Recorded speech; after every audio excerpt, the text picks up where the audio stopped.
डीमार्टमध्ये मॅगीची कुठली तरी वेगळी जात बघायला भेटली बघा. काय तर भारी असणार म्हणून विकत घेतलं. कसला तर भारी डबा पॅक होता. मग काय छट्टा दिवशी डबा फोडला ना, आत तो वाकून बघाल तो काय आहे. त्याच्यात बघतो तर का 2 पिशव्या निघाल्या. एक काय तर पांढरी पिशवी आणि काय आहे का म्हणून बघाल तो खरं काय गाव आहे नाही बघा. मग काय चट्ट दिवशी केटल पेटवला, पाणी झाळला कशी उकळून घेतलं.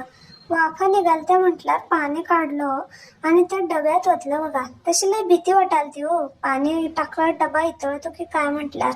खरं तसं काय व्हाय नाही. मग काय डबा झाकून ठेवलं म्हणून चट्ट कशी ते पाकिट कापलं बघा. तर त्यातनं हे तेल निघालं, तिखट भगजाळ तेल चायला त्या तेलाच्या. आणि मग बघतो तर काय, आणि काय तेल पडाल तर बघा. ते चट चट चट तेल काढून घेतलं सगळं. आणि एक पिशवी गावली ती बघा त्याच्यात. ती पिशवी दाबून बघितलं तेल आहे का काय आणि काय आहे म्हणून बघितलं तर पावडर होती त्यात. कापून कापून ती पावडर काढलं बघा.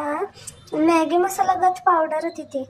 पावडर सगळे टाकून त्या डब्यात गरा गरा गरा गरा हलवून घेतलं. आणि असली मॅगी का काय तयार झालं बघून तोंडाला पाणी आलतं. खरं खाऊन बघितलं असं तर लय तिखट भगजाळ.